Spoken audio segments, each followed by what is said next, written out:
is your relationship with time? Are you wired and tired, stressed and overwhelmed, busy and going nowhere? Or just want to scale your business? Welcome to Take Back Time with your host, Penny Zenker. Penny focuses on books, strategies, tools, and tips to help you work smarter and approach your time more strategically. As a result, you can have more energy, focus, and get more done in less time. Be more efficient and effective. Get ready to take back time. Hello, and welcome to Take Back Time.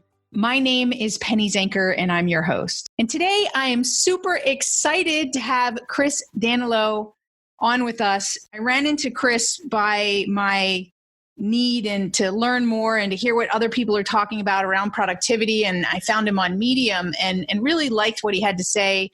It was an article that I was reading around procrastination. So perhaps we will talk a little bit about that today. So you're saying, who is Chris Danilo? Well, let me tell you, he is obsessed with education. He helps education companies be more productive, and he uses lean, agile, and empirically based learning and industrial models to make that happen. So maybe we'll hear a little bit more about that from him. And he says he's an autodidact, I don't know, he'll tell us about that, who likes to build, scheme, and goof and burn a lot of energy. And I'm sure there's a lot more that Chris can tell us himself. So without further ado, Chris, welcome to the show. Thank you, Penny. I'm super pumped to be here.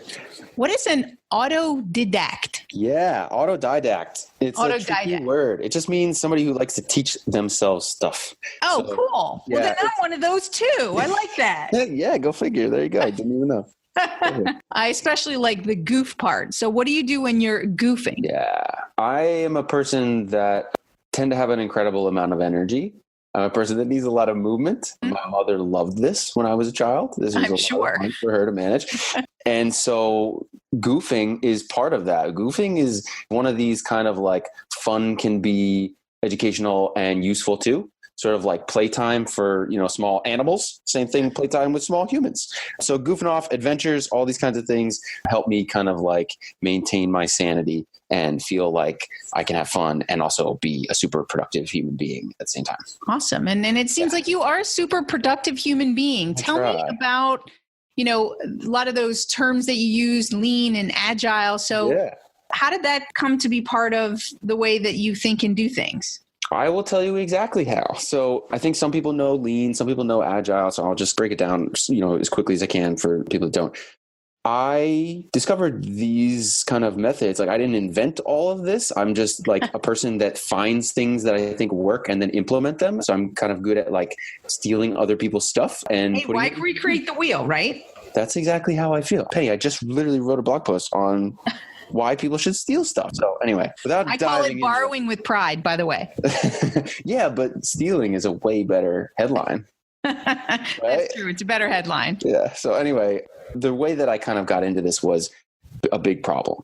I was running a multi-million-dollar pediatric neuroscience lab at Penn State University. It's one of the top research institutions in the country, one of the best neuroscience programs. And I had a bunch of people that were reporting to me, and I hired them because I had a lot of work to do. And I was like, hey, I have all this work to do. I'm going to hire a bunch of people and then it'll go away.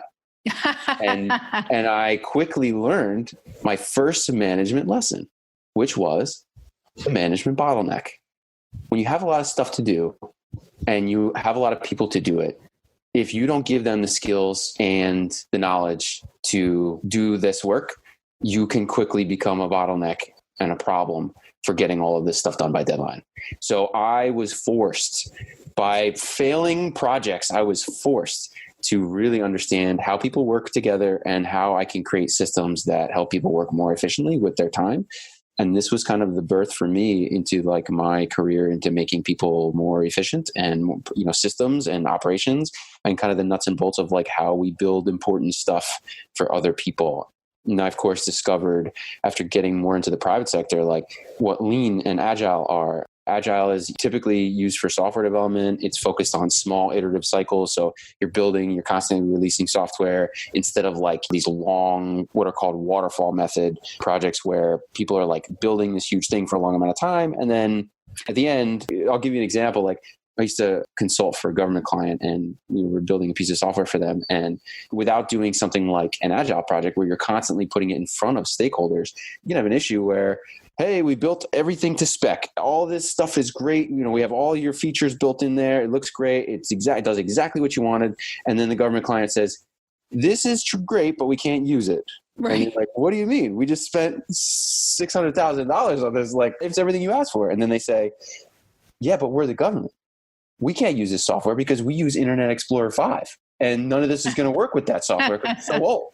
And you're like, oh my God, how did we lose all this money? Right. So you learn a lot when you jump into these kinds of projects, but Agile is very focused on short iterative cycles that involve stakeholders, and Lean is very much a model that focuses on minimizing waste to kind of keep productivity margins high. So a couple different methods that I can talk more about and get into. That's kind of just a quick example of some of them and why they're useful. Well, let's talk about that for a minute, because small iterative cycles, right? So, you don't have to be in application development, which, by the way, was sort of my background as well. And I learned a lot as well from that process. Yeah. But how does that apply to every person in the way that they approach anything that they do to be more productive? Yeah, that's a great question. So I tend to use this myself. And I said this once. I was sitting on a panel at Penn State, and I was sitting in front of it was like Entrepreneur Week or something like this. And I said this to an audience of people, and my jaw kind of dropped because I realized that no one has thought to use it in their day-to-day lives. I was kind of surprised. I was like, hey, there's this thing, we're all used to using it, but how come no one's using it in their day-to-day life? And I think a software deliverable is a really clear example of a project and a deadline and a thing that needs to be built. But maybe other stuff like your wedding or a birthday party you're throwing, or I don't know, other kind of day-to-day life stuff is, for some reason, it's just we don't put those projects or tasks through the same framework. For whatever reason, our brain just doesn't consider to go there. And maybe because most people aren't application developers, so they don't think like that anyway. That could be true. Maybe, that's actually one thing that's kind of an issue that I see with new employees is that they're not always trained to think about management. They're not trained to think about the project as a whole, right? So I think that probably hitting on something that's important, which is just having the management skills or chops to think about the overarching project and maybe what method might be more effective for it. And so maybe they're not thinking about it holistically, or maybe there's another word I should use instead of a buzzy word like holistic, but yeah, I think you're hitting on something. I was thinking of two things, because I was thinking of small iterative cycles. If you think about it, one of your blogs was around procrastination. And sometimes we get held up because whatever we're doing just seems so big. And we don't break it down into smaller pieces, right? And so that's what small iterative cycles are, is it's taking a bigger development project and it's breaking it down into smaller deliverables, right? It's exactly what it is. Penny, I feel like I'm telling business owners this. I'm telling people this. I'm telling kids this. One of my big projects right now, I'm basically operationalizing the largest Lego, Minecraft, and science tech expos for families. And I'm basically processing all these events and how we operate. I'm on the floor working with kids a lot. And one of the things that I keep telling these kids as we're using Lego, right? Lego's a great example of hey, here's this giant thing that an adult built, right? And it's so unapproachable, right? Because an adult built it and it's huge and you can't even think about it. It's three-dimensional. How do you even approach that problem as a 7-year-old?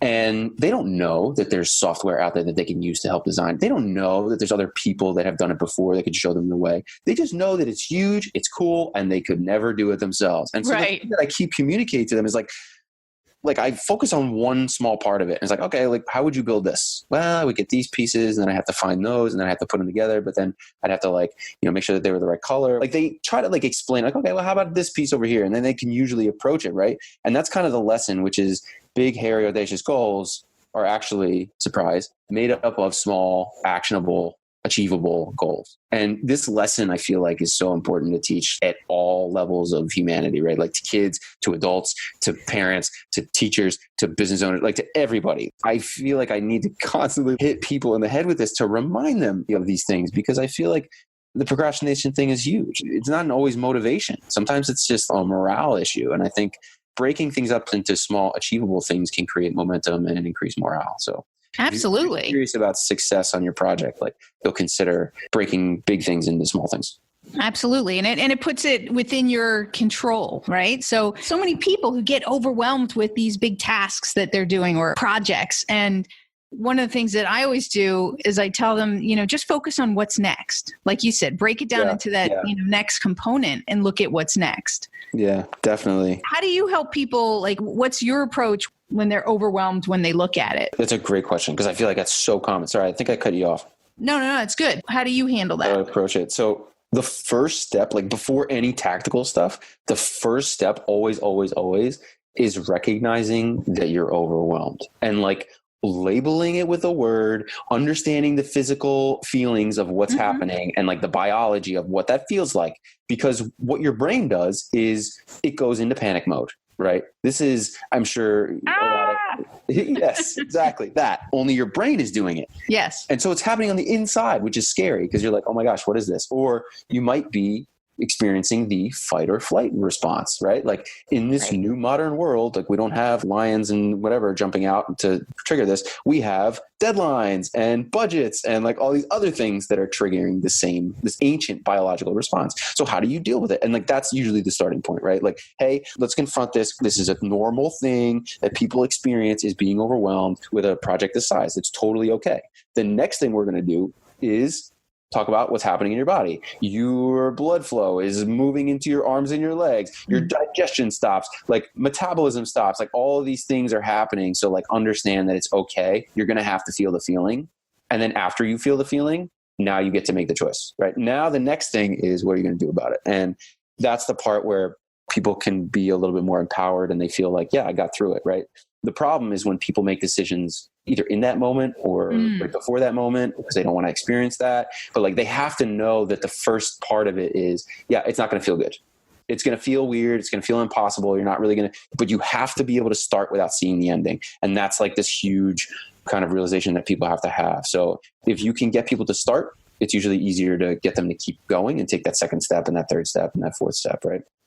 Yeah, absolutely. The starting is the hardest part, right? But I like what you said there is to keep people aware is that it's not about be careful about making any decisions in that heightened state of overwhelm or whatever it is without, recognizing what it is, right? Because we don't make good decisions when we're emotional. And a lot of people get caught up in that and then they make mistakes or they waste time, right? That's why we decide to procrastinate. It's because it's so much easier to procrastinate than it is to start that thing that seems so hairy or big or annoying or whatever it might be. Yeah, absolutely. It's easy to get caught in the habit of like, tomorrow, right? Like tomorrow's the best day to do it, always. It's the most bizarre thing. I think like exercise, like I use exercise as an example a lot because I think it relates to a lot of people. Like most people are like, they're fine. Like they know that they could be more in shape or they have a goal in mind that they want to approach, but it's like losing a lot of weight or gaining a lot of muscle or like, they have some kind of cardio goal or whatever, but like most people have an idea of what they want, but they don't know how to approach it because they haven't really defined it or, it just seems like, I don't know how I would get there, or I don't know, I don't trust myself to get to that place where I could be consistent about it. This is a totally different conversation, right? Like, this is about motivation and about putting your shorts on every day. Like the hardest part of going to the gym, this is my father telling me this. So thanks, Dad. But the hardest part of going to the gym is putting your shorts on. It's like if you make yourself make the decision on whether or not you're going to go when it's cold and you got to get out of bed. It's like, if that's the time you left to like make the decision of like, am I going to go to the gym? Forget it. Like you're never going to win. You got to trick yourself. You have to beat yourself. You have to make it make sense. That means going and finding a gym buddy who's going to keep you accountable, right? Like all there's stuff that's external to your brain, like you have to employ, that you have to do in order to get yourself through the difficult decisions, right? Because in that moment, you're not going to be able to do it. Many people have a track record of this, right? So like if you have lost all trust in yourself, that's a problem and we got to address it. And we got to rebuild trust with yourself. We have to rebuild the trust you have with your ability to execute, right? Because if you have a history of not being able to execute, that's going to be tough. So we got to talk about that. We got to be real about it. Right. It reinforces it. So you've got to, I think it comes back to what you said about starting, right? Is that you got to remove the space and the activities and the actions and all the things that happen between now and starting it, right? So it's putting on the shorts, it's getting in the car, right? It's all of those things then make it more and more difficult, the more space and energy that you have to undertake in order to start something, the less likely you are to start it. Yeah. Bingo. That's it. Yeah. It's all about removing excuses. It's like actually an exercise that I ask people to do all the time, which is, okay, write all the reasons why this isn't going to happen. Right. I love that because I do that too. You know, I was reading your stuff and talking to you, like, I feel like so on the same wavelength. Yeah, totally. No wonder.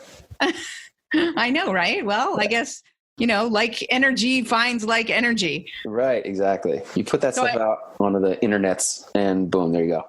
Yeah, I think that's really important, right? That people identify and recognize, like you said, with the overwhelm, that we not only recognize when we're overwhelmed, but as you said, we recognize what our excuses are so that we can go, hey, I caught myself. That's an excuse. Yep. And you see so many. One of these exercises that I'll do is actually put together all excuses, right? And if you have multiple people in the room, this is great because if you have all this diversity of excuses, like you'll see the same excuse, like the inverted reasoning. Like you'll see somebody says like, I'm too young, or I'm too old, or I'm too fat, or I'm too skinny, or I'm too like, and you see it all there together and you're like, wow, these are clearly excuses, right? They're clearly like, they're all contradicting. And you're like, no one would be able to get out of that mess. Of course, you've designed your way out of it. You've excused your way out of it. Like, of course, no one could start if you keep these things up. So there's a fun exercise to have. And it's also a nice like piece of art. So if you create your list of excuses and then cross them all out and then put it on your wall, there you go. And there you go. A nice little reminder every single day. It's like, hey, the thing I just told myself, that's an excuse. So how do you help people? What's a tip that you help people to get past those excuses? That's a good one. So the first thing is recognizing that it's an excuse. And then figuring out kind of like, okay, well, what's the mechanics? How did you get to this? If you need to, like one of my favorite things to do is to bring in other people. So if you have a buddy, it's easier to one, get through it together because you're accountable to somebody else. Because a lot of people have already built that relationship of a lack of trust with themselves. So if they have somebody else that they're accountable to, it's more likely that they'll do it. True that. You know what I mean? I call it an accountability buddy. This is your partner for helping you execute, which is huge. So I feel like that would be kind of your first step. After that, the most critical part is understanding that you've built this relationship with yourself and taking these smaller steps. So maybe breaking big things down into small things to kind of like help build your motivational momentum, if that makes any sense. Yeah, you got to break the pattern, right? If you've been living certain behavior patterns, you got to break it before you can start a new one. Bingo. The other part that's helpful about having somebody else is they can call you out.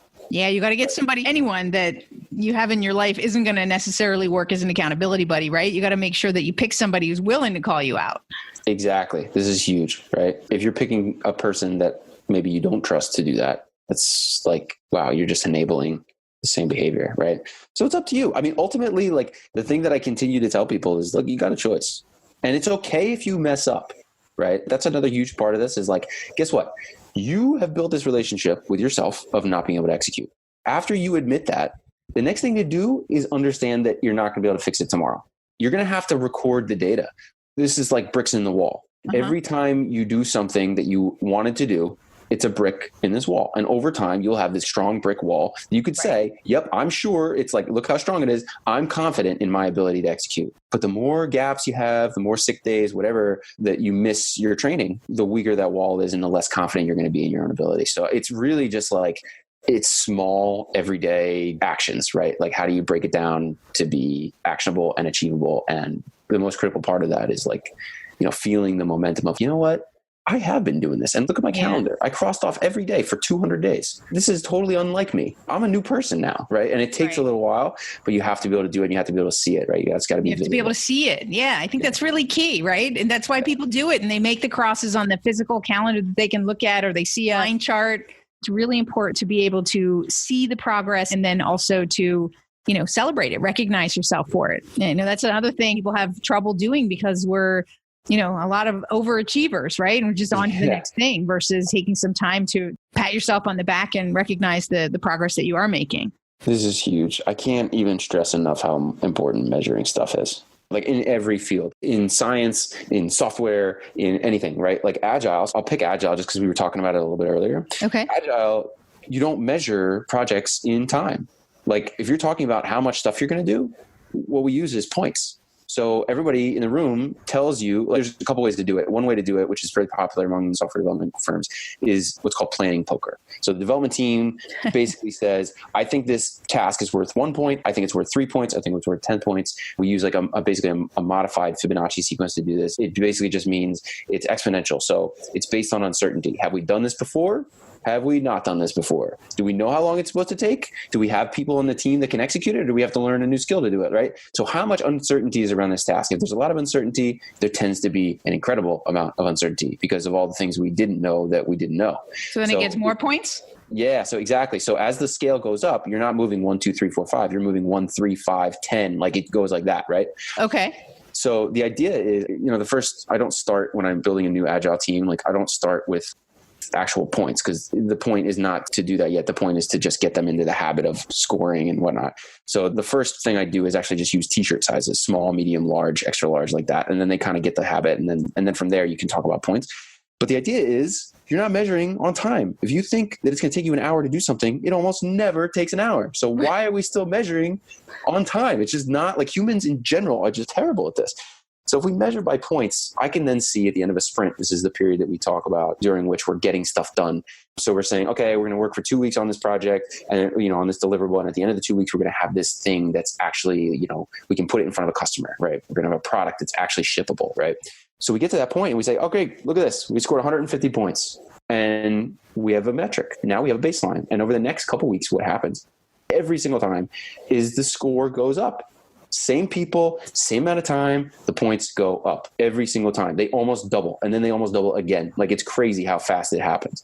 Once you start measuring stuff, you can see your velocity. You can see how fast you're going, and it's encouraging. It's helpful, right? People know what they're working on. They know what everybody else is working on. They know how to help. They know what's most important, and they're measuring their output, and it becomes like a goal, right? Like, if you have these never-ending projects, it's like, impossible is not motivating. It's discouraging. It's demoralizing. But just hard enough, that's motivating. That's challenging, right? Challenging is motivating. So you want to be like breaking stuff into pieces and setting goals that are attainable, and then slowly increasing them, and not getting big eyes and saying like, yeah, we're just going to take the whole thing, because that can be really damaging for the momentum and the morale of the team. Absolutely. Right? Absolutely. I think it's really interesting to think about that, right? In terms of not measuring by time and the tracking. So what do you say to people? I'm a believer in tracking too, because that's what creates awareness. And sometimes unless we track, we have a skewed sense of awareness. Oh, for sure. Yeah, definitely. And I try to help people and I say, well, let's track what you're doing with the time that you have. So let's see what you're using your time for. And, mostly you get people who they don't want to track things because they say they don't have the time to track it. They feel like it takes more time to track. Do you ever get that? Yeah. So this is actually really common because Agile requires like a certain level of discipline. It's really easy to get into the flow and then say like, oh, we're going to skip this meeting. Oh, we don't need to because we don't know what to do, right? It's like easy to fall into that trap. It's difficult because it requires discipline, but the discipline puts you on track. So maybe it does cost you a little bit more. Okay, let's look at it realistically. Like maybe it does cost you an extra hour. It costs you an extra hour of your life, and it costs you an extra hour of your entire team's life. And when you're running a software company, you're probably paying these developers like $100 an hour. $100 an hour times 5 developers, that's $500 an hour. That was a $500 meeting plus your manager, right? Like that's like tough to justify. Like I get it. But understand that over the next couple of weeks, next couple of months, your performance is going to go up and it's going to pay off later. You're spinning the flywheel and it's heavy right now, but in a couple of weeks, you're going to be like, wow, it's not even close. It's worth the meeting. So kind of like discipline costs time, but it pays dividends. Yeah. And it pays later. And that's what people aren't happy with. Right. They want to see it today. And it's because we're an immediate, you want things now, right? We don't like to wait for things. We're an impatient culture. Absolutely. There's so many reasons why. I feel like it kind of gets back to what we were talking about earlier about like, you have to be able to start without seeing the finish. Like you have to be able to just trust that it's going to work. And my kind of reasoning or rationale is like, look, let's pick the amount you're willing to risk, right? Let's pick a small project. Let's pick up a small project that you're willing to say, like, if it doesn't go perfectly, it's not the end of the world, right? And let's test it and we'll do it my way. We're going to do it my way, full bore, like, disciplined, like everything's going to work the way that I want it to. And if I'm wrong, I'll go away. You never have to talk to me again. right? I'll go away and we don't Right. have to talk. And you can write me a bad review somewhere on the internet. But if I'm right, we get to a bigger project.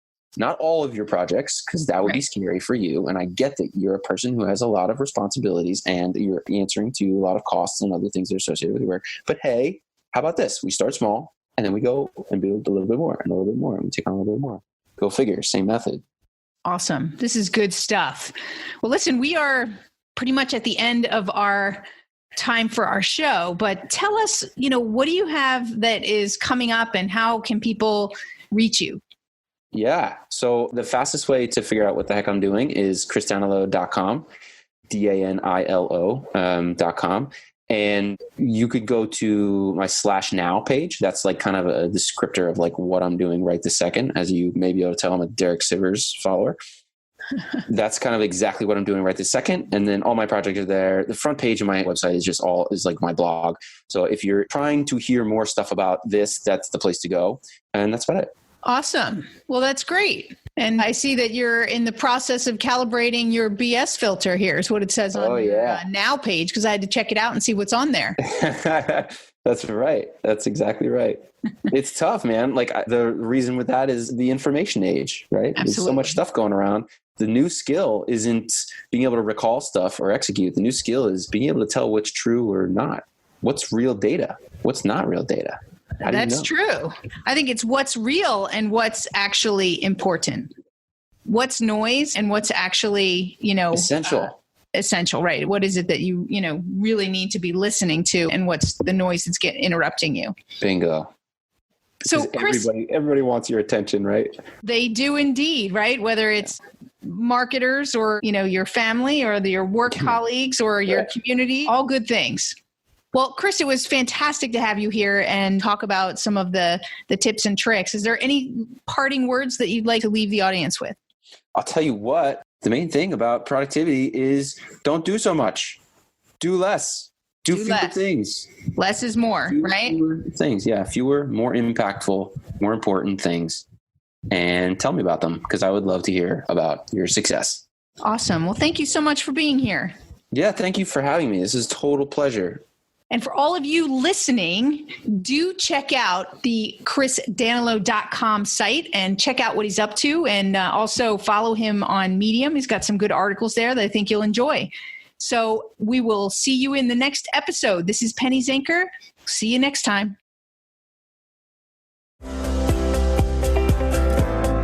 Thank you for listening. Today's topic is another opportunity for you to put the knowledge you learned into practice. Tune in again next week for more strategies that will help you have more energy and focus to get more done in less time, so you can continue to take back time.